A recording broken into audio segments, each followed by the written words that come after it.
प्रधानमंत्री नरेंद्र मोदी ने आज वाराणसी दौरे के दूसरे दिन भाजपा शासित राज्यों के मुख्यमंत्रियों और उप मुख्यमंत्रियों के साथ की बैठक में सुशासन से जुड़े व्यापक विषयों पर किया गया विचार विमर्श।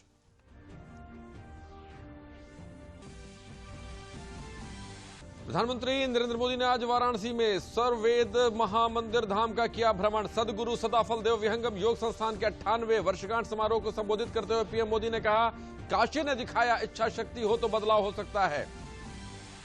केंद्रीय सूचना और प्रसारण मंत्री अनुराग सिंह ठाकुर ने कहा कि दिव्य और भव्य काशी के निर्माण को देखकर विपक्षी दल हैं सकते में। प्रदेश के विकास को देखकर समाजवादी पार्टी के नेताओं की भाषा होने लगी है अमर्यादित। और रक्षा मंत्री राजनाथ सिंह ने आज भविष्य की तैयारी शीर्षक पर आयोजित सेमिनार को किया संबोधित। कहा, सेना का आधुनिकीकरण रहेगा जारी, सेनाओं को मजबूत करने में डीआरडीओ की है महत्वपूर्ण भूमिका। नमस्कार, मैं हूं हेमेंद्र तोमर। समाचार विस्तार से। प्रधानमंत्री नरेंद्र मोदी वाराणसी दौरे के दूसरे दिन आज भाजपा शासित राज्यों के मुख्यमंत्रियों और उप मुख्यमंत्रियों के साथ बैठक की। सम्मेलन में आंध्र प्रदेश, गोवा, गुजरात, हरियाणा, हिमाचल प्रदेश, कर्नाटक, मध्य प्रदेश, मणिपुर, त्रिपुरा, उत्तर प्रदेश और उत्तराखंड मुख्यमंत्रियों ने भाग लिया। इस सम्मेलन में बिहार और नागालैंड के उप मुख्यमंत्री भी मौजूद रहे। बैठक में बीजेपी अध्यक्ष जेपी नड्डा, बीजेपी संगठन महासचिव बीएल संतोष भी हिस्से में थे। बैठक में सुशासन से जुड़े व्यापक विषयों पर विचार विमर्श किया गया। इससे पहले प्रधानमंत्री ने भाजपा कार्यकर्ताओं के साथ भी आज एक अहम बैठक की।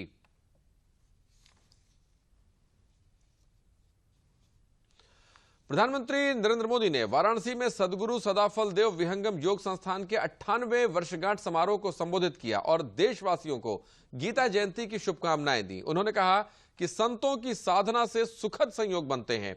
काशी की ऊर्जा अक्षुण्ण तो है ही, ये नित्य नया विस्तार भी लेती रहती है। उन्होंने कहा कि बनारस के विकास से पूरे भारत के विकास का रोड मैप भी बनता है। प्रधानमंत्री ने कहा कि काशी ने दिखाया इच्छा शक्ति हो तो बदलाव हो सकता है। यहां आने के बाद आप चाहे बाबा विश्वनाथ के दर्शन करने जाएं या मां गंगा के घाटों पर जाएं, हर जगह मां के अनुरूप ही आभा बढ़ रही है।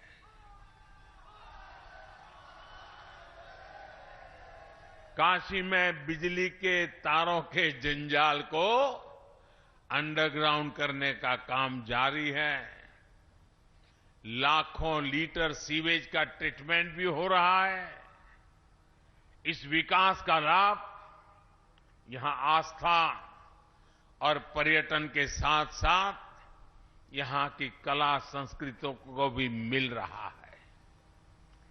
ट्रेड फैसिलिटेशन सेंटर हो, रुद्राक्ष कन्वेंशन सेंटर हो या बुनकरों कारीगरों के लिए चलाए जा रहे प्रोग्राम, आज काशी के कौशल को नई ताकत मिल रही है। स्वास्थ्य के क्षेत्र में भी आधुनिक सुविधाओं और इंफ्रास्ट्रक्चर के कारण बनारस एक बड़े मेडिकल हब के रूप में उभर रहा है। वाराणसी में सदगुरु सदाफल देव विहंगम योग संस्थान के 98वें वर्षगांठ समारोह को संबोधित करते हुए मुख्यमंत्री योगी आदित्यनाथ ने कहा कि प्रधानमंत्री नरेंद्र मोदी के नेतृत्व में प्रदेश के विकास को गति मिल रही है। उन्होंने कहा, स्वरवेद प्राणों की विद्या है, प्राणायाम उसका एक भाग है। पूरे देश के अंदर अनेक कार्यक्रम चल रहे हैं। आदरणीय प्रधानमंत्री जी के मार्गदर्शन और प्रेरणा से पूरे देश के अंदर चल रहे कार्यक्रम न केवल उस त्याग और बलिदान से एक नई प्रेरणा प्राप्त करके एक नए संकल्प के साथ आगे बढ़ने के लिए हम सबको प्रेरित करती है, बल्कि भारतीय संस्कृति और परंपरा को कैसे वैश्विक स्तर पर हमें पहुंचाना है, इसके लिए स्वरवेद महामंदिर आज का एक कार्यक्रम इसलिए महत्वपूर्ण है क्योंकि हम सब जानते हैं कि स्वरवेद प्राणों की विद्या है, प्राणायाम उसका एक भाग है और योग भी अपने आप में संपूर्ण विज्ञान है। योग को वैश्विक मान्यता 21 जून की तिथि को हम सब मनाते हैं। यह भी वैश्विक मान्यता मिली है प्रधानमंत्री मोदी जी के कारण। इससे पहले प्रधानमंत्री नरेंद्र मोदी ने आज वाराणसी में स्वरवेद महामंदिर धाम का भ्रमण किया। पीएम मोदी ने सदगुरु सदाफल देव जी की प्रतिमा पर पुष्प अर्पित किए। इस अवसर पर प्रधानमंत्री के साथ प्रदेश की राज्यपाल आनंदीबेन पटेल और मुख्यमंत्री योगी आदित्यनाथ भी मौजूद रहे।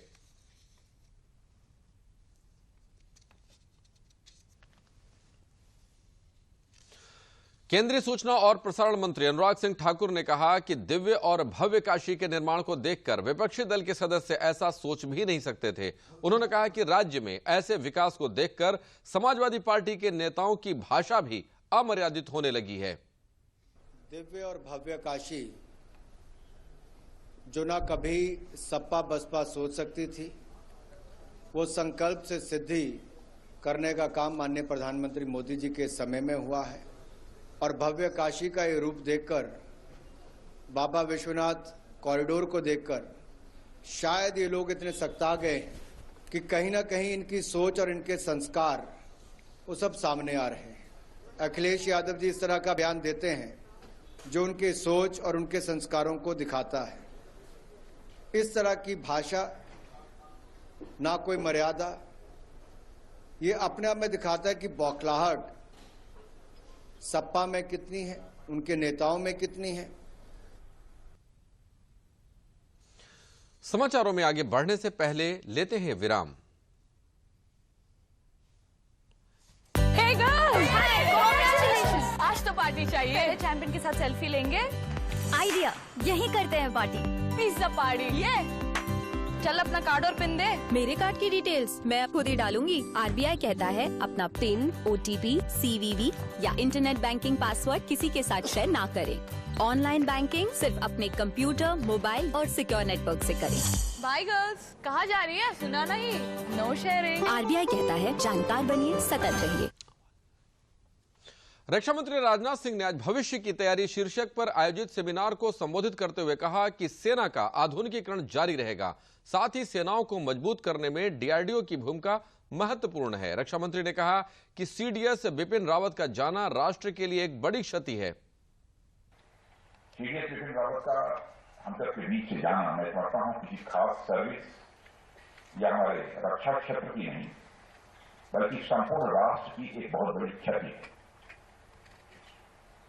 मैं जनरल रावत में 8 दिसंबर को हुई दुर्घटना में अपना जीवन खोने वाले सभी को तहे दिल अपनी श्रद्धांजलि अर्पित करता हूं। उनके परिजनों के प्रति भी मैं अपनी संवेदना व्यक्त करता हूं। और साथ ही इस मंच के माध्यम से मैं देशवासियों को भी आश्वस्त करना चाहता हूं कि सीडीएस के पद का सृजन और डिपार्टमेंट ऑफ मिलिट्री अफेयर्स की स्थापना के साथ सरकार ने तीनों सेनाओं की इंटीग्रेशन और मॉडर्नाइजेशन की प्रक्रिया यानी प्रोसेस जो प्रारंभ किया था, वह निर्बाध गति से आगे बढ़ता रहेगा। किसी भी सूरत में रुकने नहीं पाएगा। देश को जब जब भी जरूरत पड़ी है, डीआरडीओ ने जरूरी डिफेंस टेक्नोलॉजी डेवलप करके हमारी रक्षा क्षमता को बढ़ाने में अपना योगदान दिया है और देश को हर तरफ से सुरक्षित रखने में अपनी बहुत ही महत्वपूर्ण भूमिका का निर्वाह भी किया है। पर इससे आगे भी बढ़ते हुए देश को पिछले कुछ वर्षों में डीआरडीओ के अप्रोच में एक बड़ा बदलाव हमको देखने को मिला है। जैसे जैसे समय बदल रहा है, डीआरडीओ ने भी अपने विजन और अप्रोच में परिवर्तन किया है और इसे मैं शुभ संकेत मानता हूं। इसके लिए भी डीआरडीओ बधाई का पात्र है। जौनपुर में समाजवादी पार्टी के राष्ट्रीय अध्यक्ष अखिलेश यादव ने भाजपा पर जमकर हमला करते हुए कहा कि डबल इंजन की सरकार पूरी तरह से फेल हो चुकी है और अब जनता की निगाहें समाजवादी पार्टी की ओर टिकी हुई है। उन्होंने कहा कि सपा गठबंधन प्रदेश की 400 सीटों पर कब्जा करने जा रही है। अखिलेश यादव ने कहा कि जिस तरह से छोटे छोटे दलों ने गठबंधन कर सपा का साथ दिया है, उससे बात साबित हो गई है कि एक बार फिर 2022 में सपा की सरकार बनने जा रही है। आज फिट इंडिया एसोसिएशन के बैनर तले बेसिक शिक्षा परिषद के जूनियर हाई स्कूल के अध्यापकों द्वारा एक दिवसीय क्रिकेट टूर्नामेंट का उद्घाटन होमगार्ड मंत्री पलटू राम द्वारा फीता काटकर और बॉलिंग करके किया गया। इस अवसर पर मंत्री ने कहा कि आजादी के अमृत महोत्सव कार्यक्रम के तहत खेल का आयोजन शिक्षकों द्वारा किया गया है। जिस तरह शिक्षक बच्चों को पढ़ाकर आगे बढ़ाते हैं, उसी तरह इस खेल में शिक्षक प्रतिभाग कर बच्चों को सीख देंगे।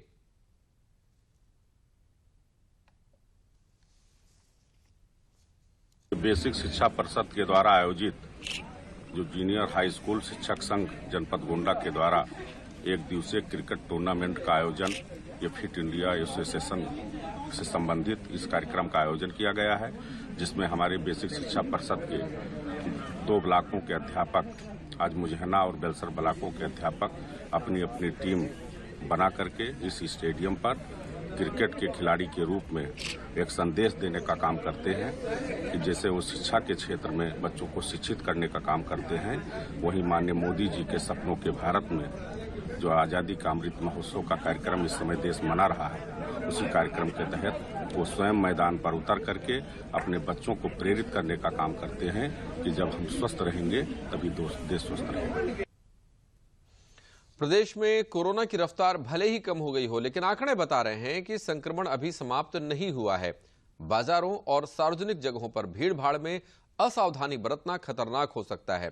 उस पर कोरोना के नए वेरिएंट ओमिक्रॉन से भी सचेत रहने की आवश्यकता है। लखनऊ केजीएमयू के पल्मोनरी और क्रिटिकल केयर विभाग के विभागाध्यक्ष वेद प्रकाश ने कहा कि कोविड एप्रोप्रिएट बिहेवियर अपनाना बहुत ही आवश्यक है। उन्होंने कहा कि नए वेरिएंट के बारे में निष्कर्ष अभी कम ही आए हैं और इस मौसम में एयर पॉल्यूशन काफी बढ़ जाता है, इसलिए सावधानी बरतना बहुत ही आवश्यक है। साथ ही कोरोना का टीकाकरण बहुत ही महत्वपूर्ण है। सभी को कोरोना का टीका अवश्य लगवाना चाहिए।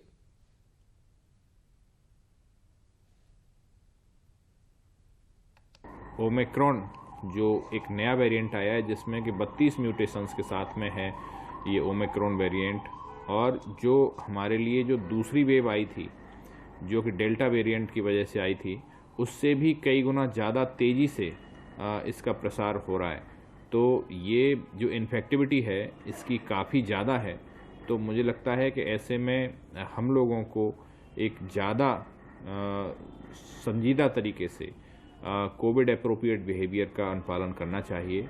अभी मैं जब भी हम लोग निकलते हैं मार्केट की तरफ होकर के तो देखते हैं कि कोई अनुपालन नहीं हो रहा है। भीड़ है लोगों की, मास्क का उपयोग भी प्रॉपर्ली नहीं हो रहा है, दूरी मेंटेन नहीं कर रहे हैं।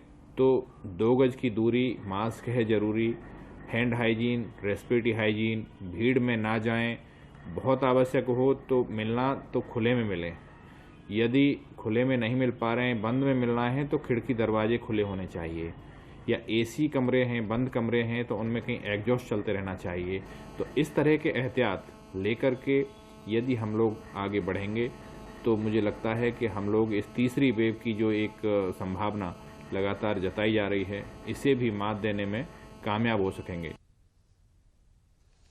लखनऊ के सामुदायिक स्वास्थ्य केंद्र अलीगंज में आज क्षेत्रीय विधायक डॉक्टर नीरज बोरा ने ऑक्सीजन प्लांट का लोकार्पण किया। इस अवसर पर उन्होंने कहा कि जनता को बेहतर स्वास्थ्य सेवा के उद्देश्य से सरकार का प्रयास निरंतर जारी है। विधायक नीरज बोरा ने कहा कि अस्पताल में ऑक्सीजन 30 बेड पर उपलब्ध होगा। साथ ही साथ संचारी रोग से बचाव के लिए HCL और ममता ट्रस्ट द्वारा उपलब्ध कराए गए मॉस्किटो नेट का भी वितरण किया गया। कार्यक्रम में विधान परिषद सदस्य अवनीश कुमार सिंह और लखनऊ के मुख्य चिकित्सा अधिकारी डॉक्टर मनोज अग्रवाल भी मौजूद रहे।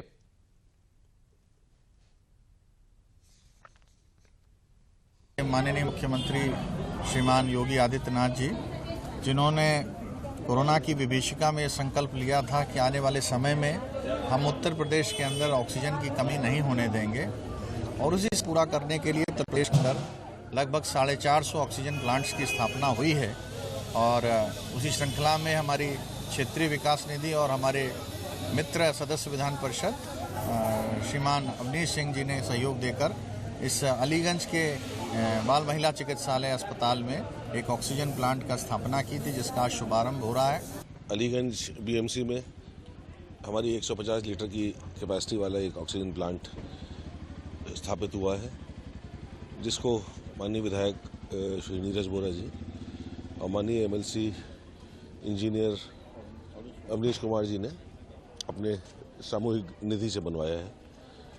बहुत तेज़ी से लखनऊ जनपद में ऑक्सीजन प्लांट स्थापित हो रहे हैं और हम लोगों को उम्मीद है कि अगले एक सप्ताह में हम कुल 28 ऑक्सीजन प्लांट लखनऊ में चालू कर देंगे। चित्रकूट में 16 दिसंबर तक चलने वाले 3 दिवसीय विराट हिंदू एकता महाकुंभ की शुरुआत आज विशाल कलश यात्रा से हुई। पद्म विभूषण स्वामी रामभद्राचार्य जी महाराज के नेतृत्व में मंदाकिनी नदी के किनारे निर्मोही अखाड़ा से हाथी घोड़ा व बैंड बाजे के साथ भव्य कलश यात्रा निकाली गई, जिसमें हजारों की संख्या में महिलाओं के साथ साधु संत व लोग शामिल रहे। यात्रा का मुख्य आकर्षण भव्य झांकियों के साथ लगभग 1100 कलश लेकर हिंदू एकता का जयघोष करते हुए चल रही महिलाएं रहीं। यह यात्रा लगभग 4 किलोमीटर की थी। इस कार्यक्रम स्थल पर आज हिंदू एकता महाकुंभ का शुभारंभ हुआ। हिंदू समाज के लिए बहुत गौरव का विषय है, बहुत उत्साह का विषय है। चित्रकूट में हिंदू एकता महाकुंभ का दिव्य भव्य और पवित्र आयोजन हो रहा है। जब सारा समुदाय हिंदू एकता महाकुंभ में अपनी आहुति के लिए तैयार है, अपने श्रद्धा समर्पण के लिए तैयार है, उसमें हमारी मातृशक्ति पीछे नहीं हट सकती। हमारे मातृशक्ति की इच्छा थी कि हम लोग सबसे पहले आहुति हम देंगे और कलश यात्रा के माध्यम से हम सब पूरे विश्व में हिंदू एकता का महासंकल्प लेंगे और संदेश देंगे। उसी क्रम में आज हमारे चित्रकूट की माताओं बहनों द्वारा हिंदू एकता महाकुंभ के उपलक्ष्य में भव्य कलश यात्रा आयोजित की गई, जिसमें हजारों की संख्या में पूरे ऊर्जा के साथ हमारी बहनें, हमारी माताएं सम्मिलित हुई और उनकी कलश यात्रा के साथ आज यहाँ त्रिदिवसीय नवकुंडीय हनुमान महायज्ञ का शुभारंभ हो चुका है। प्रधानमंत्री आवास योजना ग्रामीण जनपद फतेहपुर के 71,800 गरीब परिवारों को पक्की छत देकर उनके खुशहाल जीवन में सहायक साबित हुई है। ये ऐसे परिवार हैं जो कच्चे और खपरेल की छत वाले मकान में रहने को मजबूर थे, लेकिन प्रधानमंत्री आवास योजना ने इन जरूरतमंदों को सीमेंट कंक्रीट की छत वाले पक्के मकान देकर उनके जीवन में खुशहाली भर दी है और ये परिवार अपनी आजीविका के जरिए सही ढंग से गुजर बसर करने के साथ सम्मानजनक तरीके से निवास कर रहे हैं। सलेमाबाद गांव के लाभार्थियों ने बताया कि वर्षों से कच्चे छप्पर युक्त घर में रहने को मजबूर थे, लेकिन प्रधानमंत्री आवास योजना से पक्का मकान बन गया और अब वह परिवार के साथ अच्छे से रह रहे हैं। उनकी बारिश के दिनों वाली समस्याएं भी दूर हो गई हैं। प्रधानमंत्री ग्रामीण आवास योजना के अंतर्गत 1,20,000 रुपये धनराशि इनको दी जाती है। इसके बाद 90 मानव दिवस से तक 18,500 रुपये होती है। शौचालय साथ में दिए जाते हैं, जिससे इनके अच्छे घर बन जाए। और 2016 से जब से प्रधानमंत्री आवास योजना शुरू हुआ, अभी इस जनपद में 71,000 आवास से आच्छादित हो चुके, लाभान्वित हो चुके हैं। वर्तमान में इस वित्तीय वर्ष में 14,577 लोगों का आवास का टारगेट दिया गया। 14,000 में इसमें से 40% लोगों का आवास बन गया है। बना तो 80% छत पड़ गई है, लेकिन अभी ऑनलाइन रिपोर्टिंग 40% की है। पहले हमारा कच्चा मकान था, तो हमने बारिश होती थी तो पानी भी चूता था, रात रात भर सोने नहीं पाते थे, कभी गिरने का डर था। 10-15 साल ऐसे रहते थे। भी हमको मोदी सरकार की तरफ से कॉलोनी मिल गई, अपने बच्चों के साथ अब बढ़िया ऐसे रह रहे हैं। कायदे से अब कोई दिक्कत हमको नहीं, अब अच्छी तरह रह रहे हैं। जब से घर कॉलोनी मिल गई तब अच्छी तरह से रह रहे हैं। अरे रहें माटी का तरह माटी डारत रहें, चढ़ावत रहें, फिर छप्पर नहीं कुआ डारे रहें। अब तो ठीक है, बारिश में चूहे लागत रहा तो अब तो ठीक है हन। हाँ, सरकार न बनो दे तो न बनवा पाए। 20-25 साल हो गए हमको रहना यही कच्चे घर में। चुअत रहा है, सब भीग जात रहा, गेहूँ गल्ला जाऊँ रहा, सब भीग जात रहा है। साहब अब क्या करी, नहीं रहा कुछ तो कुरिया से बसर करके बरसाती डा के बसर करित रहे। प्रधानमंत्री हमको आवास दे दिया है तो बनवा लिया है। सोचा तो बहुत है, पे सोच कहाँ मिला है। अब ये सोचे तो बहुत रहे कि बन जाए, जब नहीं बन पाया तो फिर अब सरकार ने दे दिया तो बन गया, सब कुछ हो गया। हाँ, गिरता रहा तो डर लगते रहे कि सही बात है, बच्चे सब दब जाएं, हर चीज हो जाए। सुविधा हो गया, बन गया, हर चीज से सुविधा है, सरकार ने कर दिया है। भारत का गौरवशाली स्वतंत्रता संग्राम आधुनिक दुनिया के अब तक के सबसे महान संघर्षों में से एक है। स्वतंत्रता की गाथा के आज के संस्करण में एनी बेसेंट की जयंती पर उनको याद कर रहे हैं। आइए देखते हैं एक रिपोर्ट। 14 दिसंबर 1921 को बनारस हिंदू विश्वविद्यालय ने भारतीय शिक्षा में योगदान के लिए सम्मान के तौर पर एनी बेसेंट को डॉक्टर ऑफ लेटर्स की उपाधि दी थी। बनारस हिंदू विश्वविद्यालय की सह संस्थापक एनी बेसेंट भारत में अपने आरंभिक दिनों से ही भारतीय शिक्षा प्रणाली में सुधार से जुड़ी रही। 1898 में उन्होंने वाराणसी में सेंट्रल हिंदू स्कूल और कॉलेज की शुरुआत की और कुछ साल बाद 1904 में उन्होंने बालिकाओं के लिए सेंट्रल हिंदू स्कूल शुरू किया। कॉलेज के कार्य में उनकी सहायता के लिए विदेश से भी विद्वान आए, जिनका उद्देश्य विद्यार्थियों के मन मस्तिष्क में भारत के गौरवशाली अतीत का संचार करना था। बाद में ये संस्थान बनारस हिंदू विश्वविद्यालय के केंद्र बन गए। भारत की आजादी के क्रांतिवीरों और शहीदों के योगदान और उनकी जीवन गाथाओं को जन जन तक पहुंचाने के लिए आजादी के 75वें वर्ष पर आजादी का अमृत महोत्सव मनाया जा रहा है। इसी कड़ी में लखीमपुर खीरी के आयकर विभाग द्वारा आजादी का अमृत महोत्सव के तहत साइकिल मैन ऑफ इंडिया यानी नीरज प्रजापति के नेतृत्व में साइकिल रैली निकाली गई। इस रैली का उद्देश्य देश के विकास में कर यानी टैक्स का महत्व और करदाताओं को जागरूक करना है। इस रैली में प्रतिभाग करने वाले प्रतिभागियों ने बताया कि यह एक बड़ा अवसर है जिसमें आजादी के महत्व के साथ साथ देश के विकास पर जोर दिया जा रहा है। हमारा देश आजादी के 75 वर्ष अमृत महोत्सव के रूप में मना रहा है। आज उसी को हम लोग यहाँ सेलिब्रेट करने के लिए नीरज प्रजापति जी जो 2500 किलोमीटर की यात्रा के लिए पूरे देश में निकले हुए हैं, आज हमारे बीच में आए हुए हैं और हम उनका स्वागत करने के लिए यहाँ पर एकत्रित हुए हैं। उनका ग्रैंड वेलकम किया गया है और इस यात्रा का मुख्य उद्देश्य सभी देश में आयकर दाताओं को जागरूक करना है। अधिक से अधिक आयकर दाता बने और हमारा देश नव निर्माण की दिशा में पूरे विश्व में अपना डंका फहराए विकास करते हुए। बताइए। आज हम सब लोग यहाँ पे आज़ादी के 75वें महोत्सव पे आयकर इनकम टैक्स विभाग की तरफ से हम लोग Shri Neeraj Prajapati bicycle man of India जो हैं उनको स्वागत करने के लिए यहाँ पे इकट्ठा हुए हैं। उनकी तरफ से हम सभी देशवासियों से रिक्वेस्ट करते हैं कि आप लोग सही टाइम पे आयकर भरें और देश की उन्नति करें। ये जो यात्रा है हमारी 2500 किलोमीटर की आज़ादी के जो हमारे 75 वर्ष हमारे माननीय प्रधानमंत्री जी के द्वारा जो 12 अप्रैल को ये यात्रा चालू हुई है, आज़ादी का महोत्सव मनाने का एक आयोजन चालू हो रखा है, जो कि हमारे 15 अगस्त को हमारे 75 सप्ताह तक ये महोत्सव चलेगा, जिसमें हमारे जो शहीद हुए हैं, जो हमारे क्रांतिकारी उनके योगदान को बताने के लिए हम जनता को ये एक मतलब जनता को जागरूक करें कि हमारे देश के विकास के लिए कर भी बहुत महत्वपूर्ण है, क्योंकि जो 75 वर्ष हमारे 15 अगस्त को भी संपन्न होंगे तो मतलब 45 वर्ष होंगे, तो उसी में हम लोग करदाताओं को जागरूक कर रहे हैं कि आप समय पर अपना टैक्स जमा कीजिए और आज़ादी के महोत्सव को बहुत धूमधाम से बनाइए। गाँव-गाँव, गली-गली, कोने-कोने ये महोत्सव हम लोग सेलिब्रेट कर रहे हैं। लखनऊ में कल bankers institute of rural development द्वारा प्रधानमंत्री फसल बीमा योजना एवं पुनर्गठित मौसम विषय पर एक दिवसीय राज्य स्तरीय कार्यशाला का आयोजन किया गया। कार्यशाला में कृषि वैज्ञानिकों ने हिस्सा लिया। कार्यशाला में प्रधानमंत्री किसान बीमा योजना को और कैसे हितकारी बनाया जाए, इस पर विस्तार से चर्चा की गई, जिससे क्षतिपूर्ति के त्वरित वितरण के संबंध में प्रभावी रणनीति बनाई जाए।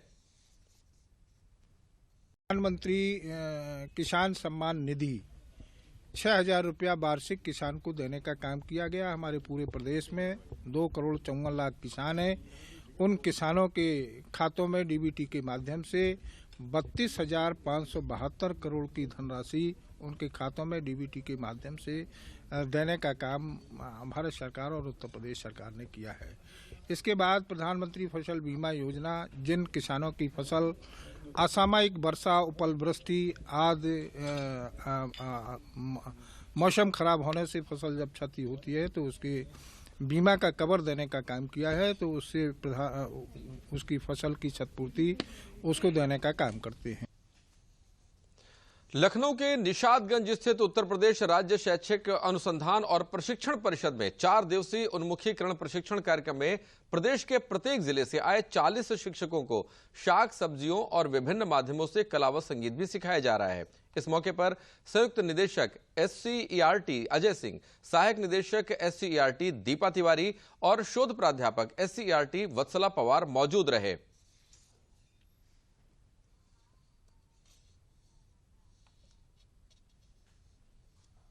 जो कला के शिक्षक हैं उनको संदर्भदाता का प्रशिक्षण यहाँ पर दिया जा रहा है, जिसमें इन लोगों को ये बताया जाएगा कि इन पाठ्य पुस्तकों का प्रयोग कक्षा शिक्षण में किस तरह से करना है और किस तरह से इन पुस्तकों का प्रयोग करते हुए बच्चों में कला और संगीत के प्रति अभिरुचि जागृत करनी है, साथ ही कला और संगीत में जो है उनको अभिरुचि जागृत करने के साथ साथ उनको जो इसके बेसिक्स हैं कला और संगीत के, उन पे उनको शिक्षित करना है और प्रशिक्षित करना है। यहाँ पे कला और संगीत की पुस्तक पर आधारित अभिमुखीकरण कार्यक्रम प्रशिक्षण चल रहा है। ये प्रशिक्षण 4 दिन का है, जिसमें प्रत्येक जिले से उत्तर प्रदेश के सभी जिलों के 4-4 शिक्षकों को हम लोग यहाँ पे प्रशिक्षण देंगे।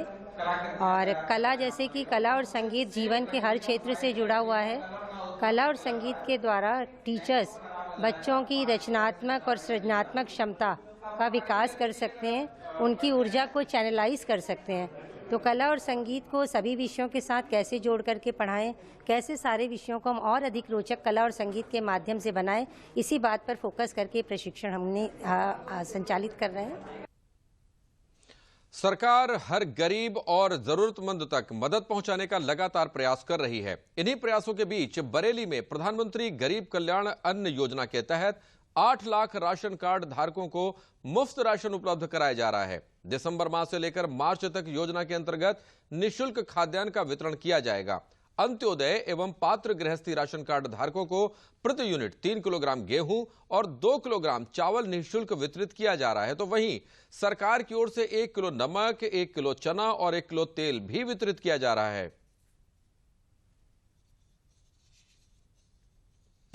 ये माह दिसंबर से लेकर के मार्च तक जो प्रदेश सरकार और केंद्र सरकार की ओर से 2 योजनाएं चलाई जा रही हैं, राष्ट्रीय खाद्य सुरक्षा अधिनियम और प्रधानमंत्री गरीब कल्याण योजना।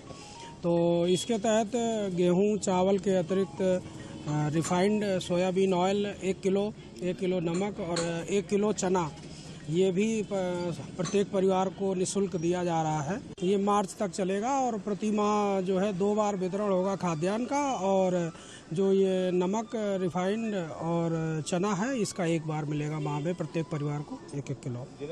गेहूँ मिले, चावल मिले, नमक, चना, रिफाइंड। कितना खुश है सरकार? बहुत खुश हैं। बहुत खुश हैं। गेहूँ, चावल, रिफाइंड, नमक, चना ये मिल रहा है पहली बार। बहुत खुश हैं साहब, हम तो सरकार के ही हैं। अब अंत में प्रमुख समाचार एक बार फिर। प्रधानमंत्री नरेंद्र मोदी ने आज वाराणसी दौरे के दूसरे दिन भाजपा शासित राज्यों के मुख्यमंत्रियों और उप मुख्यमंत्रियों के साथ की बैठक में सुशासन से जुड़े व्यापक विषयों पर किया गया विचार विमर्श।